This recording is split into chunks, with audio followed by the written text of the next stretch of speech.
Quel est votre nom? Karina. Karina. Karina, à quel âge êtes-vous arrivée à l'Église universelle? Quand j'avais 17 ans, Avec quel type de problème? j'avais un vide, une très grande tristesse. J'ai reçu l'invitation. Mon principal problème était celui-ci. Un vide, une tristesse. Ok. Combien de temps après êtes-vous devenue ouvrière? Après 8 mois, cela a été très vite. Tout a été très vite. Après 8 mois, plus ou moins, je suis devenue ouvrière. À cette époque, vous étiez délivrée? Évêque, je n'avais pas eu de rencontre avec Dieu. Aujourd'hui, je comprends que je n'avais pas eu de rencontre avec Dieu. À l'époque, vous n'étiez pas né de Dieu Non, je ne l'étais pas. et bien évidemment, Je ne l'étais pas. pas du Saint-Esprit. Mais au moment de votre entretien avec le pasteur, vous lui avez dit que vous aviez le Saint-Esprit. L'expérience que j'avais eue pour moi, c'était le baptême du Vous Saint-Esprit. pensiez que vous aviez le Saint-Esprit? Oui, évêque. Ok. Combien de temps êtes-vous restée ouvrière? Évêque, j'ai été ouvrière pendant 11 ans, mais les 4 dernières années, je vivais dans le péché. 11 ans comme ouvrière. Oui, évêque. Alors, pendant 7 ans, vous avez été une ouvrière dédiée? Évêque, comme je me suis mariée 1 an après avoir été ouvrière, Avec un ouvrier aussi? avec un ouvrier aussi. Et très vite, nous avons commencé à avoir des problèmes dans le mariage. Ces 7 années ont été très dures. Beaucoup de problèmes, beaucoup de conflits.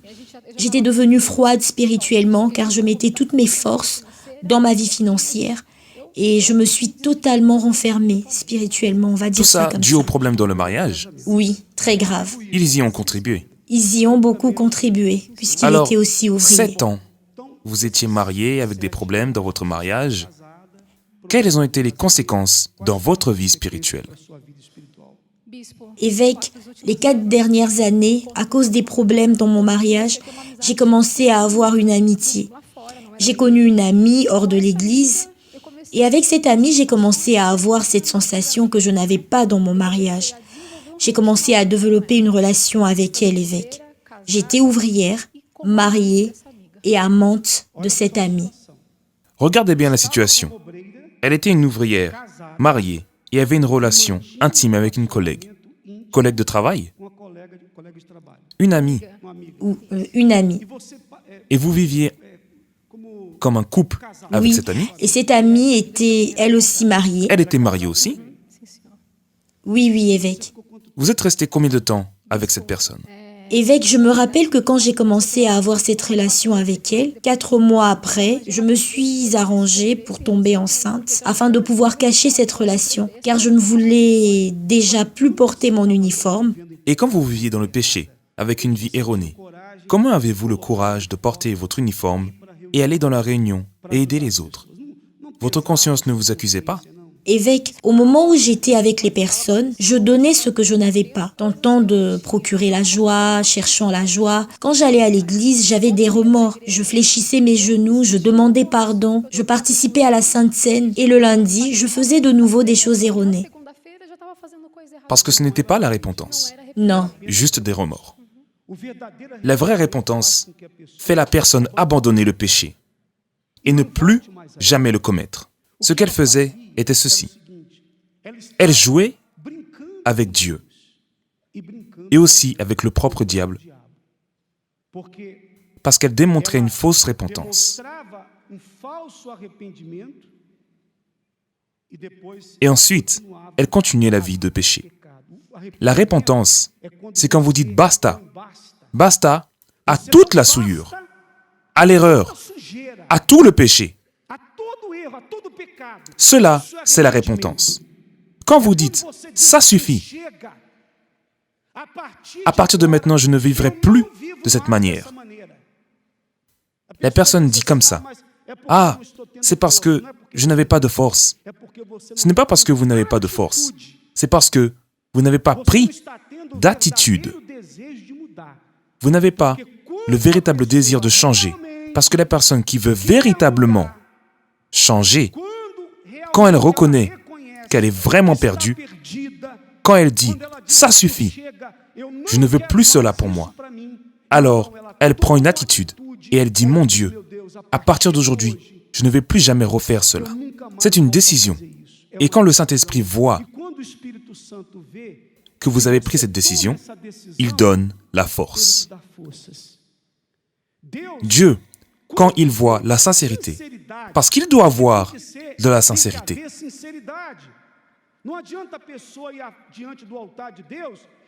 Cela ne sert à rien que la personne aille devant l'autel, verse des larmes, s'il n'y a pas à l'intérieur d'elle de la sincérité. C'est la personne qui reconnaît « Mon Dieu, j'ai commis une erreur. J'ai failli. Le Seigneur n'est pas coupable. L'Église n'est pas coupable de mes erreurs. Je suis coupable. J'ai choisi de commettre cette erreur. Je ne peux pas jeter la faute sur qui que ce soit pour la vie que je mène, dont j'ai choisi le mauvais chemin. » Quand il existe cette sincérité, au même instant, vient le pardon de Dieu. Le Saint-Esprit vient pour donner à cette personne une nouvelle chance, une nouvelle opportunité afin qu'elle puisse recommencer à nouveau.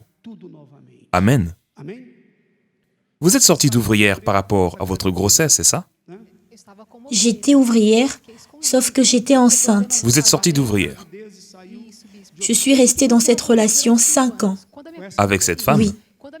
Quand ma fille a eu 1 an, j'ai demandé à mon ex-mari, le père de ma fille, de quitter la maison. Vous ne vouliez plus J'avais votre perdu la mari? tête, évêque. Assumer la Je ne voulais relation? plus. Non, pas assumer parce qu'elle continuait mariée. J'ai ouvert main, mais elle n'a pas ouvert main Mais de sa vous vous étiez relation. entendu pour qu'elle ouvre main aussi?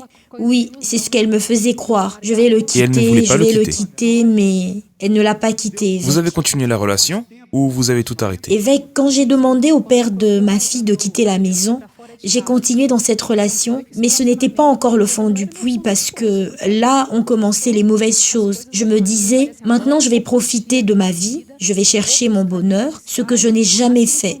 Je vais le faire. J'ai commencé à aller dans les rencontres de lesbiennes, toutes les balades de lesbiennes de São Paulo, de l'avenue principale de São Paulo. Vous avez commencé à avoir des relations avec Oui. d'autres femmes? Ma vie a commencé à devenir une Et orgie. vous êtes resté combien de temps comme ça? Évêque, je suis restée dans ce monde 5 ans, on va dire. Dans ces moments où vous étiez là faisant la volonté de votre chair, péchant contre Dieu, nous avons la photo qui vous montre en avant. Oui, c'était pendant la caravane. Mais dites-moi une chose, vous pouvez retirer la photo. Quand vous étiez là en train de vivre comme ça, à un moment, à aucun moment, cela ne vous passait à l'esprit que si vous mouriez de cette manière, vous iriez en enfer. Vous ne pensiez pas à votre âme?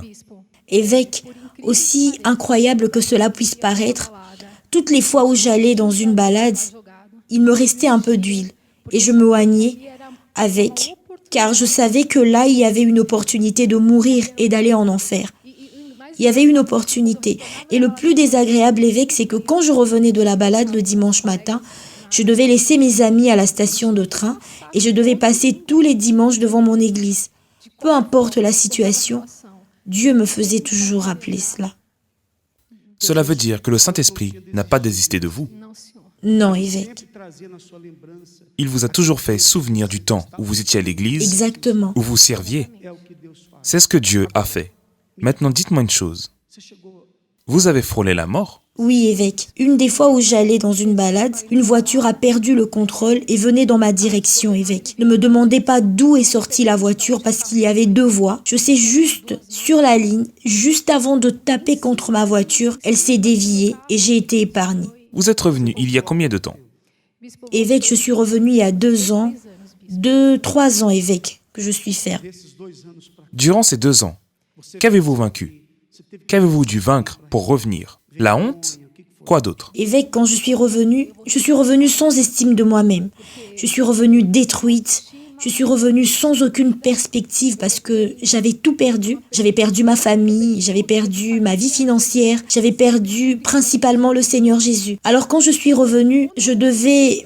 et je suis arrivée avec l'orgueil en plus car je me prenais pour quelqu'un. Je me pensais ouvrière encore, mais j'ai dû vaincre tout cela. Ne regarder personne, ne pas regarder la situation et ne pas regarder les circonstances. Vous savez, j'ai saisi l'opportunité qui m'a été donnée quand j'ai reçu une invitation pour une caravane Il y a comme 2 ans? celle-ci, évêque. Oui, évêque. Est-ce que vous avez été bien reçu lorsque vous êtes revenu à l'église? Quelqu'un Oui, vous a évêque. condamné? Quelqu'un vous a accusé? Évêque, cela a été un travail en partenariat avec le Saint-Esprit, avec les ouvriers, parce que si les ouvriers avaient désisté de moi, je ne serais pas ici aujourd'hui. Aucun ouvrier ne m'a jugé, ils ont lutté. Quand je disais je ne vais pas y arriver, les ouvriers me disaient tu vas y arriver parce que Dieu croit en toi, on croit en toi, et ça a été comme cela, évêque. Et là j'ai eu la force. Le Seigneur Jésus a guéri mes blessures, j'ai été délivrée, j'ai été lavée. Le processus de délivrance n'a pas été facile. J'ai payé le prix, évêque. J'ai été délivrée tout de même. Je suis née de Dieu, j'ai reçu le Saint-Esprit, j'ai eu une rencontre avec Dieu. Et par la miséricorde de Dieu, non pour le titre, mais je suis redevenue ouvrière parce que dans la caravane, évêque, je me suis rappelé que c'est moi qui avais désisté de Dieu, mais Dieu n'avait pas désisté de moi. Vous êtes redevenue ouvrière il y a combien de temps? C'était dans la dernière, le 26. De ce mois, en avril? Oui, évêque. Bon, maintenant, vous avez appris la leçon? Oui, évêque. Cela a valu la peine? Oui, cela a valu la peine. J'ai payé le prix, cher, mais aujourd'hui, je sais le chemin que je dois suivre.